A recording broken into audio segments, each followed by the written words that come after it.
Welcome to the Athlete Lab podcast. I'm your host, Phil Osaer. Each week we dive into the stories, systems, and habits that make elite athletes who they are. This week, we're joined by Joe Neal and Tom Anastos, two industry leaders in sports. Tom, once head coach at Michigan State Hockey and commissioner of the CCHA, is also the CEO of the Suburban Sports Group. Joe Neal built 2SP Sports, has trained multiple professional athletes from various sports, and as well as kids that play in all kinds of different levels. Joe trains college and high school athletes this day. Tom and Joe dive into some of the things that are most relevant to sports industry right now. First of all, parents and how they can help their athletes achieve what they want to be. They dive into the cognitive development. They dive into the technologies used now, what has been used in the past, and what maybe they think the future is going to look like. It's a fascinating conversation that covers a wide range of things. Let's dive in.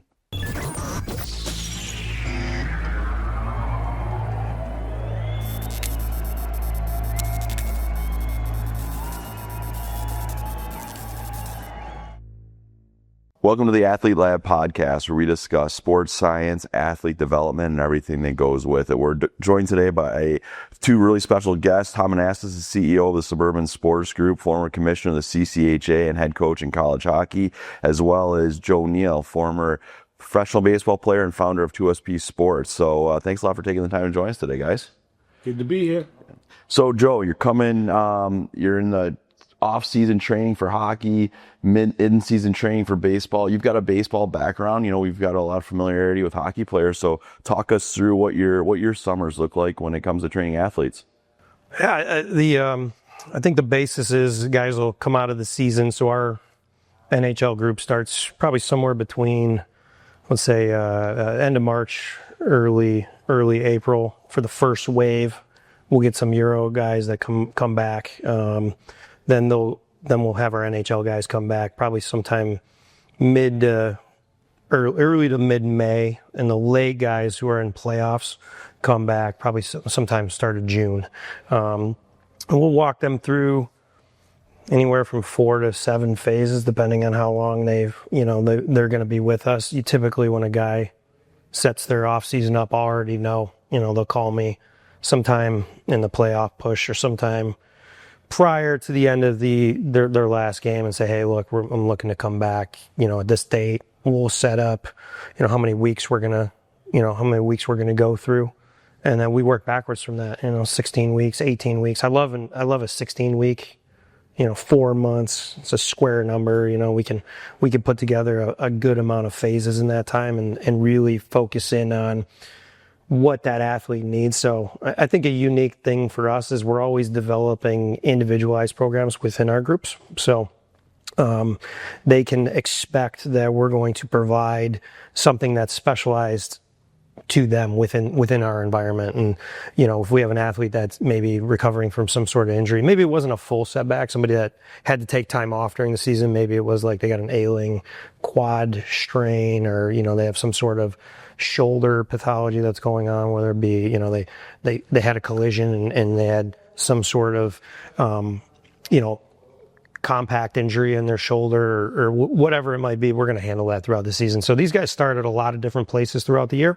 And then we kind of, our goal is to finish all the athletes in really the same place into their preseason and get them ready to, go to their preseason skates, which is right about now. About the first week of September, most of our guys have exited the off season and are in what I would consider, 95 to 100% of what they're going to be for the year, maybe 105%, depending on if they're a guy that's really, really focused on making the squad. Maybe they were a fringe guy, somebody that was, an AHL level guy, and all of a sudden last year they had a little bit of a breakthrough and they're going to stick, But if you're a guy that's got 10 years in the league, they're probably leaving the off season at 95, close to 100.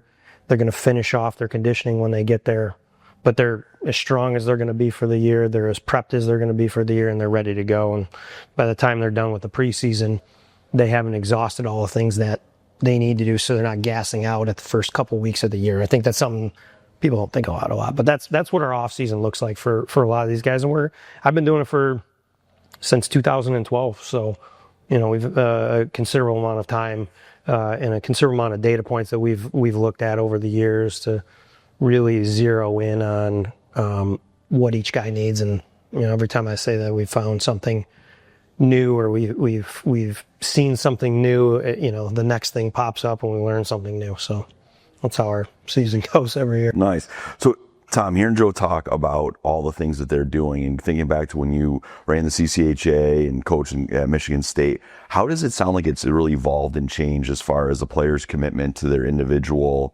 off-season training? You think that's how it always has been, or is it something that's really changed? No, it's changed a ton. I think back in my time as a player, and I know this seems like a long time ago, but in the 80s, and I go back to really Jack Blatherwick. Many people probably wouldn't recognize his name, but he was the physiologist who created the off-season and in-season training program for the U.S. Olympic team in 1980. And he was so ahead of his time. It's fascinating to walk through the gym today, see many of the things that are going on and many of the measurements that are going on. And he was doing many of those things way back then, but he was on an island, and he thought he was a bit out there. And so when I look back in that time, oftentimes, and you'll hear old timers, especially NHL old timers, talk about they went to camp to get into shape. If you go to camp to get into shape now, you have no chance. So everything has changed from the youth levels up. Watching, kids train today. If you're not putting time in off the ice, if you're not paying attention to what you put in your body, if you're not paying attention to your sleep, all of those elements while you're learning, even as a youth, have great impact on you, as you guys well know. So it's radically changed from my time as an athlete. It's changed in 5 years. Yeah. I mean, every year something new. It's wild how quick. Mm-hmm. Jack, right? He was limited by the technology of his time. Mm-hmm. That's part of it, right? So he's like a quack at that time, but now he's probably absolute genius being that far ahead. Just didn't have the technology, like we don't even have to measure it as a testing procedure. We're just doing it as sets and reps and normal and getting that data back real time. So I couldn't even imagine how far he would have been if he was the only person that had that technology at the time that he would conceptualize the ideas. Yeah, that is crazy. So talk about the technology. There's stuff that comes out all the time. Like, what's the most valuable wearables? Where do you, how do you gather data? Because you have some players for 6-8 weeks, as you said, and 14 weeks might be a good. How do you use that data? How do you measure it? And I mean, the most valuable data that we're collecting on a regular basis is year-to-year data. So, it's great that we get it in 1 year, but really, it's the Cam Fowlers of the world that we've had for 10, 12 years, 15 years, guys that we've had for a long time, that we're comparing their current data versus, 5, 6, 7 years ago where they had youth on their side, right? And to me, that's the valuable data over time. Yeah, you know what? We're going to get the outliers, and we're going to see guys that have exponential jumps and things like that. But over time, does that degrade or does that continue to improve? I think personally our most valuable data that we're getting from a hockey perspective is either our jump data, which we're using through force plate technology, or is our isometric data that we're getting through true strength, and things that are going to measure their hip strength. So isometric abduction, isometric adduction, single leg abduction. So being able to pull groin strength, pulling it in, or hip strength, pushing it out. Things of that nature are the most valuable things that we're looking at as something that's going to either get better as they age. And age is just a number. We have players that are continuing to improve 10, 12, 15 years down the road, compared to when all this technology came about. We've had force plates for the better part of 5 or 6 years now. We have thousands of jumps at guys, and we're looking at how they compare every single day. And if our goal is to beat the average. If we're beating the average, we're raising the foundation a little bit of these guys, and they're improving over time. So those are the most valuable things that I see from a hockey perspective, because hockey is a force-related exercise. Basically, it's something that the more force we can push into the ice, the faster we're going to get. And that's and how fast we can apply that force makes us even more exponentially better at our sport. So to me, that's number one. Number two. So you talk about the technologies and you're getting that data and you're able to see how the player is. And then thinking about when you're coaching and using data to make decisions that might be tactical or like game related decisions. Is there anything that comes back like that you've either heard or utilized when you were coaching that was data driven that again might continue to evolve? Well, that's an interesting question because as we continue to evolve and move forward, analytics it has really risen to a level of focus in all of sports, and I'm not so sure. I do have an opinion, but I'm not so sure that everybody's necessarily embracing it in a meaningful way. And yet at the same time, there are pockets that are really focused on it. And so I talked to one NHL club who's really into advanced analytics, but their whole staff isn't on board with its utilization in all areas. So whether those analytics play to how they play on the ice, puck possession wise, or what have you, however, this particular head coach is really focused on the data that comes out of the weight room from their athletes. So I think it really varies, and it's, while there's a science to it, it's still an art, and people are trying to evolve with this wealth of data. To me, it's like any statistic. It's information that helps you make decisions. So how people use it is going to be very personalized at this stage. No different than it always has been. There's going to be an element of like talent is going to beat effort any day of the week in a lot of cases. We see a lot of, we'll call it gym heroes, guys that are awesome in the weight room, but they don't necessarily, you don't necessarily see that. That's part of their paradigm as a player, but then they go out on the ice and they can't handle certain situations. They don't think fast enough. They're not, those are things that analytics don't consider is processing, mental processing, how fast they can, perceive what's happening in front of them. And while they might be able to have great G-force and Catapult tells them that they have good closing speed, but their reaction to the time that it took them to get into that closing speed rate was too slow. So then they're behind on a play, or they don't, they don't see the play as well. Whereas maybe there's athletes who, can't pick up a paperweight, can't do a pull-up. We've seen first picks can't do a pull-up, yet they're exponentially good at their sport. Mm-hmm. One of the worst gym athletes I've ever worked with, and I've worked with thousands, is one of the better technical hockey players I've ever seen. And I won't get into his name, but he is it's a good idea. Awful. Keep in the gym. Yeah. Awful in the gym. He knows it. But he can score goals. And that's not something that you're going to. So he's not a goalie. Yeah, he's definitely not a goalie. Yeah. He's definitely not a goalie. He can definitely score goals, and that is something that I think is. It's a weird thing because you get kind of the culture of hockey, and we got to go as hard as we possibly can, and just some of these guys are just never going to make it. It's just what it is. It doesn't matter how hard they work. They're persona and how they go about their business is going to keep them at the level that they are, but they're never going to move to the NHL level. It's just, you got to have a little bit of that talent, a little bit of that. I'm not saying that these guys don't have talent. I'm just saying that you got to have a little bit of that extra to get there. But in season in particular, Phil, for example, really valuable data for coaching staffs is, heart rate, recovery time. You can determine with science to support it now, how the effort you're getting out of somebody, how fast they can recover, how often you can use them, how they're taking care of themselves between games at night, away from the rink. All that data is so available now. Certainly coaches are using that to make decisions. These guys are generally doing a better job of taking care of themselves too, because the environment is so competitive. Not just that. They don't want to lose their job. The money's so significant too, to be able to extend your career or to play a bigger role. All of those things play into fact. Tom alluded to it, kids are exposed to training now, and these wearables is astronomically different than what it was 10, 15 years ago. You touched on something, though, that I think is a great discussion. So can you develop, I know you guys do cognitive training. All hockey coaches want smarter players. Some players are born and they're not great in the gym.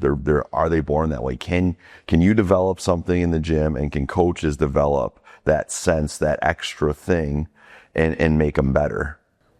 100%.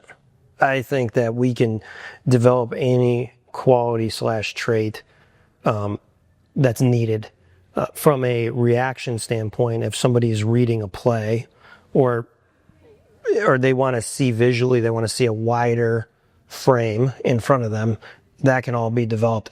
I don't think as I don't know if you want to call it a society or just the demographic of hockey has truly embraced the cognition portion of it yet. I think we're getting closer to it, because all the data points are getting so narrow that the only places left to look are going to be how we process things in the future. So we had done quite a bit of work on the cognitive side over the last probably 6-7 years. And some of our best years were when we had guys that were mostly were heavily involved in that portion of the training. We had guys that were scoring more goals, completing more passes.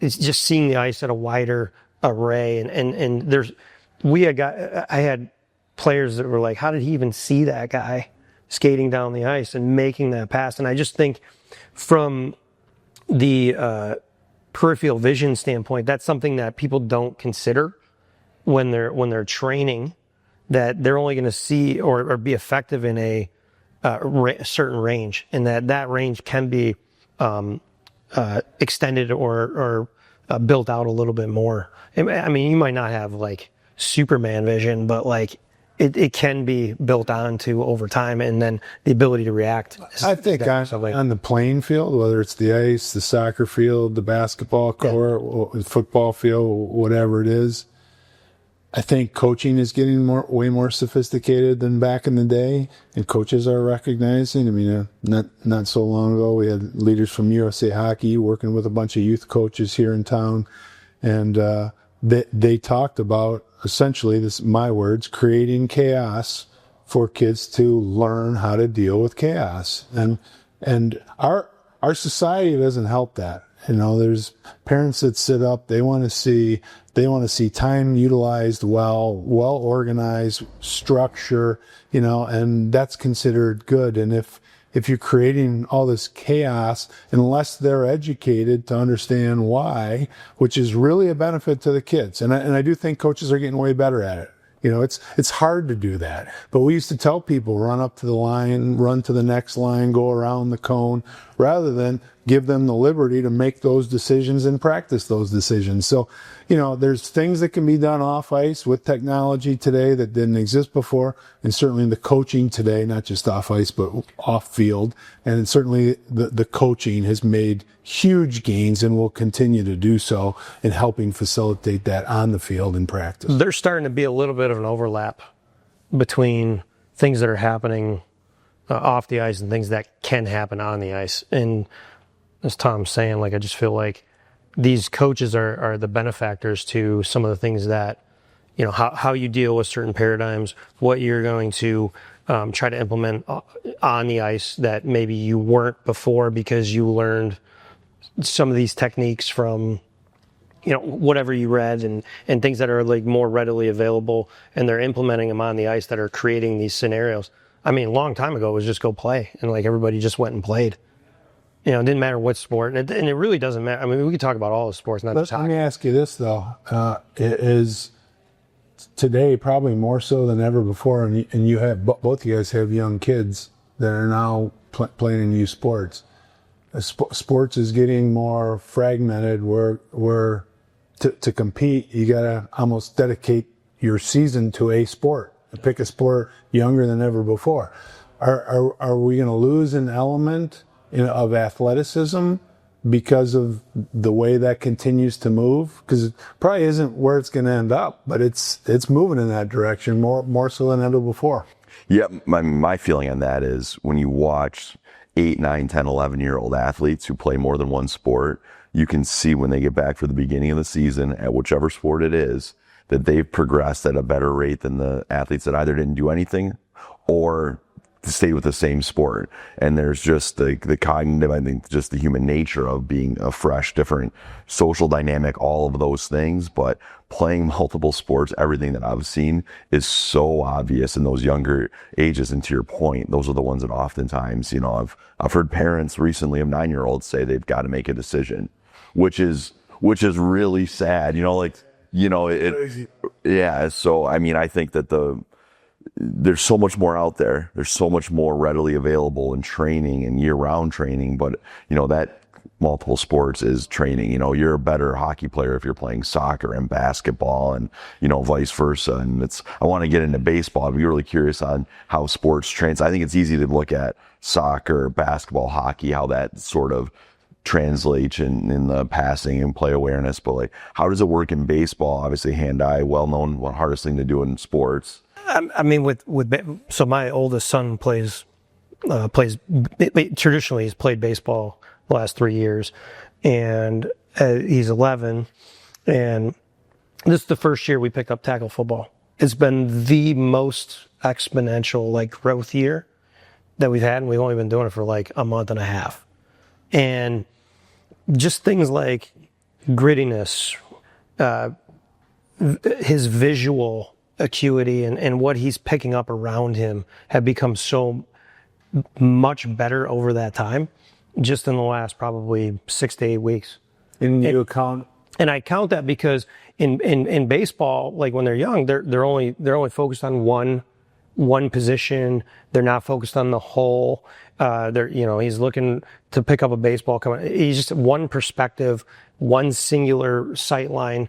And in these other sports, like soccer and hockey, he has to observe a lot of different things and accept all those different things that are happening on a regular basis. And I think it's made him start processing things better. I'm not calling him slow, but I do think that his awareness was lower prior to football, because he now has to look at 11 guys that are trying to kill him, basically, and try to win. He wants to. That might get your attention. Yeah, it's definitely gonna get his attention. He wants to be the inflictor, not the inflicted on. Mm-hmm. And so not to mention just general overall steadiness in trying harder. Because he's got to be physically stronger. He's a what I would consider a broader, he's like a stockier kid, that he's got to get up to speed faster. So he's initiating that process of getting off the ball faster, which, that in itself is just better for reaction time and being able to avoid people and change direction and things like that. So to me, it's been great. I didn't think I was going to love it. And maybe I don't love football all that much, but I do think it's been very impactful. And whether he played soccer or another sport, it just gives him a broader range of movement capability that I think one sport kind of hunkers you down in. You're only going to get one movement, movement quality or one movement option, where these other ones teach you these different ways that you could change and maneuver and react to. So, yeah, there's a lot of that when you see him playing multiple sports. People in nostalgia will say, we used to play all these sports on recess, and some people might say that doesn't happen anymore. Although I do think it does happen, and also just going out and playing in the schoolyard. Kids it's really easy for us to say all they want to do is do this, but a lot of people didn't have that as an option. So, we can judge them, but that stuff is fun. So when we see these kids playing other sports, we're in some ways creating that environment that a lot of us like to talk about, by making sure that they do sign up and they play a rec level of one sport. And even if they are maybe more inclined or more dedicated to another. So it's interesting to hear your son evolve in baseball or as an athlete or playing football. He likes all sports. I think he's, it's been something that's kind of got him to elicit more effort, they found a sport he liked, and I think that's part of it. And we've kind of shopped him around to different sports. Like, do you want to play soccer? No, I don't really like that. We tried hockey. Skating wasn't his thing.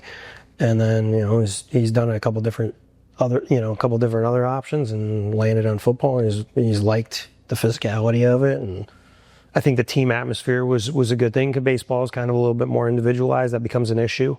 With some guys, they get super, individually focused in a sport like that really young. And there's nothing wrong with that. But I think the team element was good, and he's got to work together with people. And those are all options that I don't think we think of as parents. I mean, these kids' options to do things are so different than when I was a kid.